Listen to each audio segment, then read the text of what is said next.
नमस्कार मंडळी, कशा आहात तुम्ही? मी ठीक आहे आणि आशा करते तुम्ही ठीक असाल. स्वागत आहे तुमचं माझ्या प्रफुल्लताई या चॅनलवर. आज आपण बनवणार आहोत कच्च्या पपईची पौष्टिक भाजी. ही भाजी खायला खूप टेस्टी वाटते, बनवायलाही खूप सोपी आहे. आपण ही भाजी एकदम साध्या सोप्या पद्धतीने बनवणार आहोत. तर ही भाजी कशी करायची हे बघूया. या भाजीमध्ये खूप भरपूर प्रमाणामध्ये विटॅमिन्स आणि भरपूर सारे जीवनसत्व असतात. तर ही भाजी कशी करायची हे बघूया. तर चला.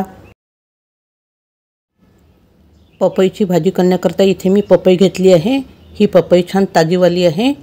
याचे सालं काढून आपल्याला याचे तुकडे करून घ्यायचे आहे. इथे आपण पपईचे सालं काढून घेतले आहे. आता याला आपल्याला बारीक बारीक चिरून घ्यायचे आहे भाजी करता. इथे बघू शकता तुम्ही, मी पपई छान बारीक बारीक चिरून घेतली आहे. याला खूप असे जाड नाही चिरायचे आहे, मोठे मोठे असे बारीकच चिरायचे आहे, बारीक किंवा मीडियम आकाराचे. भाजीच्या फोडणीकरता इथे आपल्याला काही साहित्य लागणार आहे. कढीपत्ता, आलं लसूण, हे आलं लसूणची पेस्ट करून घ्यायची आहे. कांदा बारीक चिरून घ्यायचा आहे. टमाटर आणि कोथिंबीर आपल्याला स्वच्छ धुवून घ्यायचे आहे आणि यालाही आपल्याला बारीक चिरून घ्यायचे आहे. इथे आपण कोथिंबीर, टमाटर आणि कांदा छान बारीक चिरून घेतलेला आहे. इथे आपण दगडी खलबत्त्यामध्ये आलं लसूण कुटून घ्यायचं आहे. छान असं जाडसरच कुटून घ्यायचं आहे. तुम्ही हे आलं लसूण मिक्सरमध्ये सुद्धा बारीक करून घेऊ शकता किंवा किसणीने सुद्धा किसून घेऊ शकता.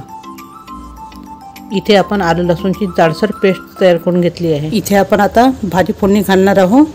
मी कढईमध्ये तेल गरम करायला ठेवलेलं आहे. यामध्ये आपण मोहरी घालायची आहे. इथे आपली मोहरी झाल्यावर यामध्ये आपल्याला जिरं घालायचं आहे आणि जिरं मोहरी आपल्याला छान फुलू द्यायची आहे. इथे आपले जिरं मोहरी छान फुललेलं आहे. यामध्ये आपल्याला कांदा घालायचा आहे.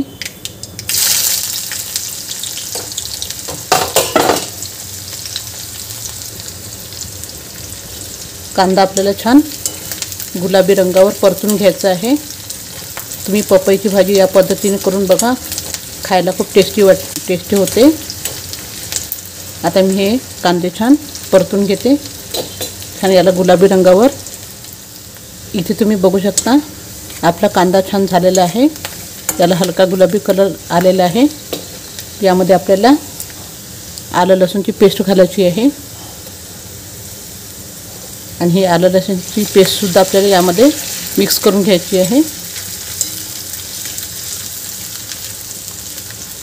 आणि यालासुद्धा याचा कच्चेपणा जातपर्यंत यालासुद्धा छान होऊ द्यायचं आहे आपल्याला काही वेळ.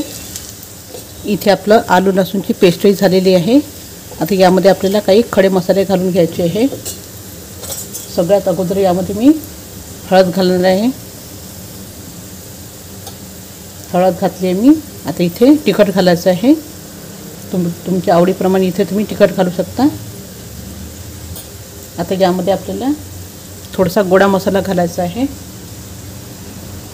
इथे मी गोडा मसाला घातला आहे.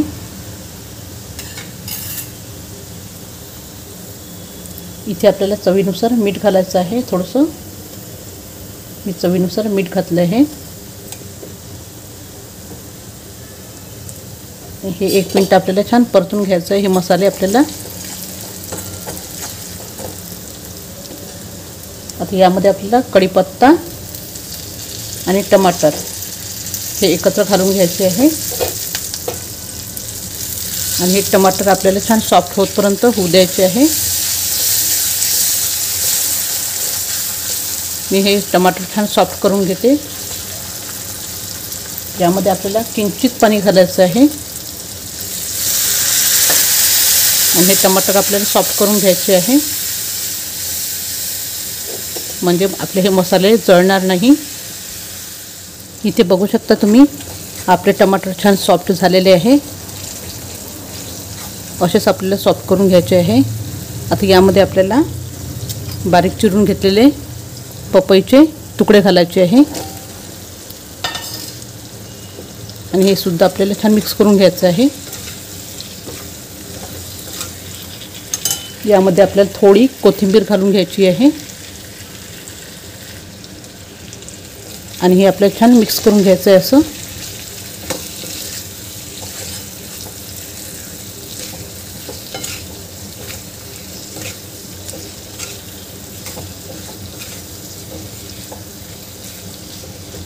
आता हे आपल्याला या फोडी आपल्याला शिजवून घ्यायचे आहे.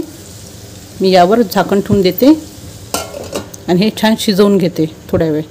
इथे थोड्या वेळ झालेला आहे, आपण बघूया.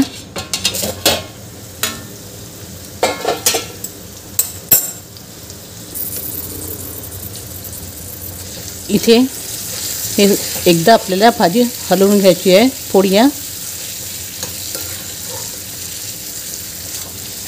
आणि बघून घ्यायचं आहे. अजूनही आपली फोडी आपली या शिजायची आहे. याला 70% शिजवून घ्यायचे आहे. याला थोड्या वेळ अजून शिजवून घेऊ आपण. याला परत एकदा मी झाकून ठेवून देते आणि काही वेळ परत शिजवून घेते.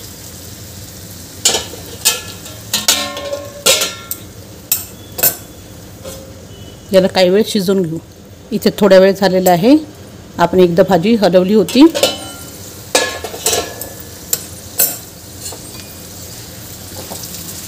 आता ह्या पोळी आपल्याला झालेल्या आहे, छान 70% शिजलेले आहे. आता यामध्ये आपल्याला पाणी घालायचं आहे. ही भाजी सुकी पण करतात, पण त्याची प्रोसिजर वेगळी असते. आपण हे एकदम साध्या सिंपल पद्धतीने करत आहोत. इथे रस्सा करायचा आहे थोडासा. हे आपण साध्या सिंपल पद्धतीने केले तरीही खायला खूप टेस्टी वाटते. आता याला एकदा छान मिक्स करून घ्यायचं आहे असं आणि याला एक उकळी आणून घ्यायची आहे रस्स्याला. इथे आपल्या रस्स्याला छान उकळी आलेली आहे. गॅस मी मोठा केला होता, आता आपल्याला गॅस कमी करायचा आहे. एकदा याकरता आपल्याला उकळी आणायची आहे, कारण की आपण थंड पाणी घातलं होतं. त्यामुळे एकदा उकळी आणून घ्यायची आहे आणि गॅस कमी करून आपल्याला हे कमी गॅसवर शिजवून घ्यायची आहे थोडा वेळ. अशा तऱ्हेने तयार झालेली आहे आपली कच्च्या पपईची पौष्टिक भाजी. ही भाजी तुम्ही नक्की करून बघा, खायला खूप टेस्टी वाटते. आणि तुम्हाला जर माझा हा व्हिडिओ आवडला असेल तर माझ्या व्हिडिओला लाईक, शेअर आणि सबस्क्राईब करायला विसरू नका. धन्यवाद.